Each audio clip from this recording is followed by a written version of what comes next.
do Senhor nosso Deus.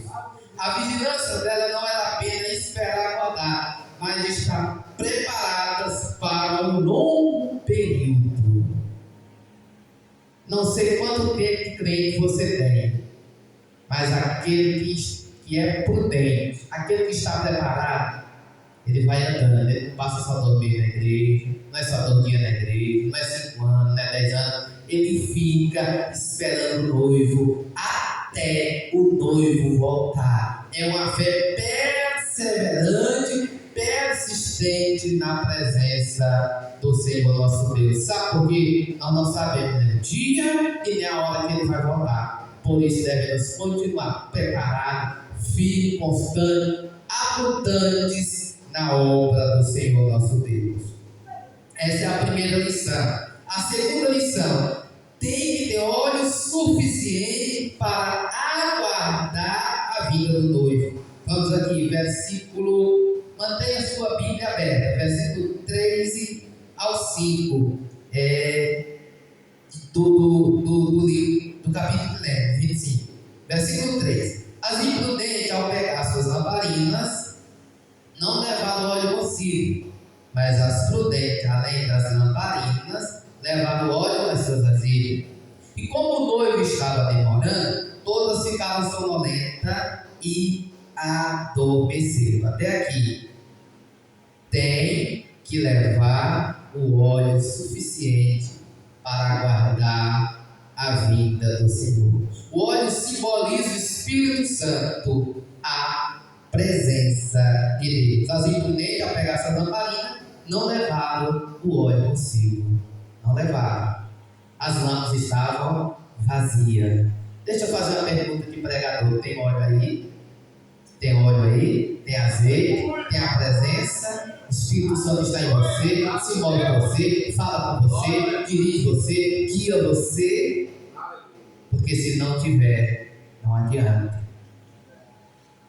Êxodo capítulo 33, versículo 14 diz a palavra: irá a minha presença contigo para te fazer descansar. O óleo simboliza a presença de Deus. E no meio da luta, da dificuldade, da aflição, a presença do Senhor nos faz descansar.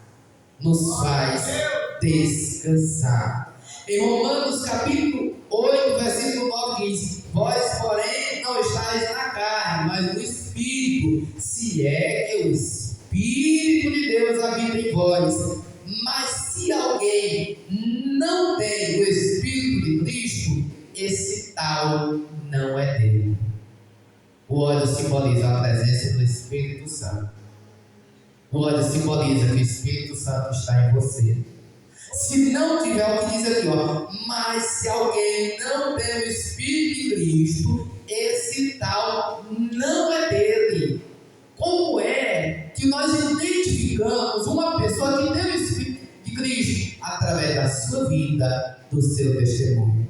Ser crente na igreja é fácil, está todo mundo bonitinho, arrumadinho, quer saber lá fora, lá em casa, quer saber depois do culto, como diz o hino. Eu quero ver se você tem mesmo o Espírito de Cristo, porque aquele que tem o Espírito de Cristo, ele é manso, ele é paciente, ele sabe esperar, ele tem um amor verdadeiro, ele anda na presença de Deus, ele serve a Deus de verdade, em qualquer lugar, aonde está. Por isso, se não tem, ou seja, o Espírito Santo é a garantia da nossa redenção em Cristo Jesus. Como diz Efésios, que nós vamos já ler, ele é o penhor, ele é a garantia da nossa redenção. Quem é que vai subir? As virgens prudentes simbolizavam aquelas que tinham o Espírito Santo.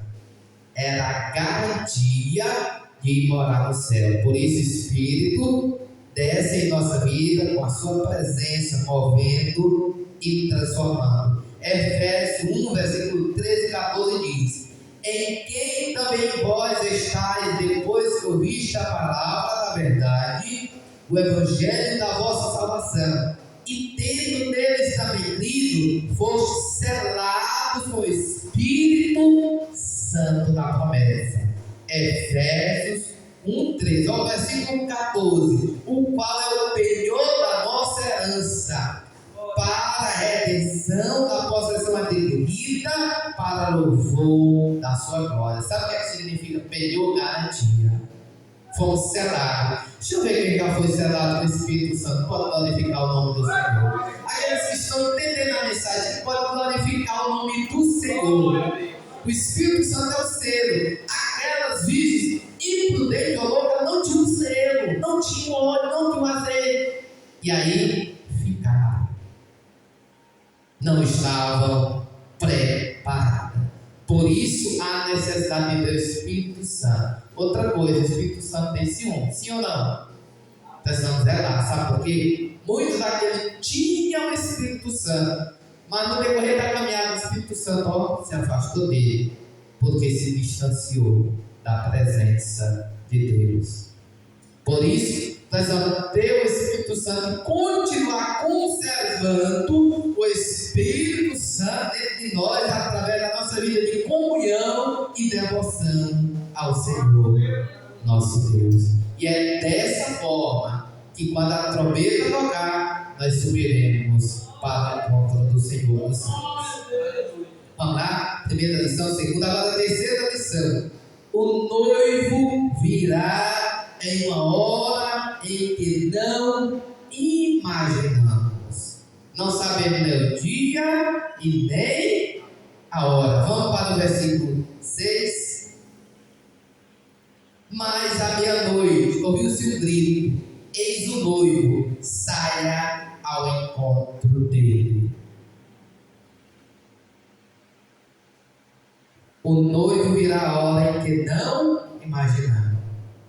Olha o que diz 1 Tessalonicenses capítulo 4, versículo 16. Porque o mesmo Senhor descerá do céu com alarido e com voz de arcanjo e com a trombeta de Deus. E os que morreram em Cristo ressuscitarão primeiro. Depois nós, os que ficarmos vivos, seremos arrebatados juntamente com Ele nas nuvens, a encontrar o Senhor nos ares. E assim estaremos sempre com o Senhor. O versículo 18 diz: portanto, consolai-vos uns aos outros com estas palavras. A Bíblia diz: passará céu e terra, mas as palavras do Senhor não passarão. Deixa eu dizer, Ele vai voltar. Breve Jesus virá. O Evangelho fala da salvação, o Evangelho fala da cura, o Evangelho fala da libertação, mas o Evangelho também é um anúncio da brevidade da vida do Senhor Jesus Cristo. E aquelas prudentes que estavam preparadas, o que foi que elas fizeram? Ouviram a voz do noivo e subiram para o céu de glória. Olha o que diz, eu acho lindo o texto de 1 Tessalonicenses, capítulo 4, versículo 17, que diz: depois nós, os que ficarmos vivos, como hoje, se já viesse hoje, seremos arrebatados juntamente com Ele ao encontrar nas nuvens. Ao encontrar o Senhor nos ares, melhor dizendo, ao encontrar o Senhor nos ares, o que é que acontece? Na ocasião do arrebatamento, a igreja vai subir e Jesus vai descer até as nuvens. O que é que Jesus vai fazer? Ele vai vir do céu para recepcionar a igreja nos céus. E é exatamente nos ares onde vai ter o tribunal de Cristo e, na sequência, as bodas do Cordeiro. Meus irmãos, é um momento maravilhoso. Eu acho lindo esse texto que diz: ele vai vir na hora que não imaginamos, mas aqueles que estão preparados vão subir para o encontro do noivo. Só uma coisa, não vai dar mais tempo para se preparar, ou seja, o momento é agora, é a hora. Ele diz: ouve-se um grito, o toque da trombeta, eis o noivo, saímos ao encontro dele. Sabe que ele quer encontrar com o Senhor? Aleluia. Será um coral maravilhoso na glória dos ares. O Senhor vai descer e nós vamos subir e vamos encontrar com o Senhor nos ares. E aí estaremos para todo ser eternamente na presença de Deus. Sabe o que é que eu aprendo? Aí eu digo assim: vale a pena sofrer aqui na terra e perseverar. Vale a pena passar pela aprovação e perseverar. Vale a pena, às vezes, ser humilhado lá fora pelos descrentes, até às vezes dentro da igreja vale a pena, mas ser fiel ao Senhor, servir ao Senhor, porque o Senhor ama e cuida do seu povo. Em Apocalipse 1,7 diz: ele virá nas nuvens e todo olho verá. Isso fala da segunda fase da vida do Senhor Jesus Cristo. Mas aqui eu falo uma palavra no quarto exemplo. Eu falo uma palavra de exortação, que é a quarta lição. A salvação é individual. Cada um prestará conta diante de Deus pelas suas obras. Vamos lá para o texto? Subiram as virgens prudentes, né? Aí vamos aqui, versículo 7. Então todas aquelas virgens se levantaram e prepararam suas lamparinas. E as imprudentes disseram às prudentes: dê a nós um pouco de óleo que vocês trouxeram, porque as nossas lamparinas estão se apagando. Ao que ele disse às prudentes, mas as prudentes responderam: não, porque então vai faltar tanto para nós como para vocês. Vão aos que vendem e comprem óleo para vocês. E saindo elas para comprar, chegou o noivo, e as que estavam preparadas entraram com ele para a festa do casamento. Quem entrou? A que estava preparada. Sabe por quê? As outras não me dá aqui. Não, a salvação, ela é individual. Cada um prestará conta diante de Deus pelas suas obras.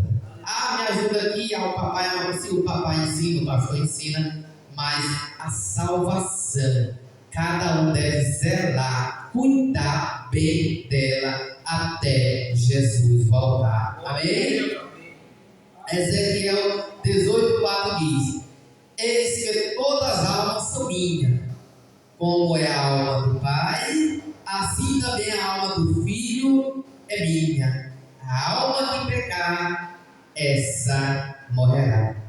Correu lá em Israel um ditado popular: os pais comeram uva verde e os dentes dos filhos embotaram.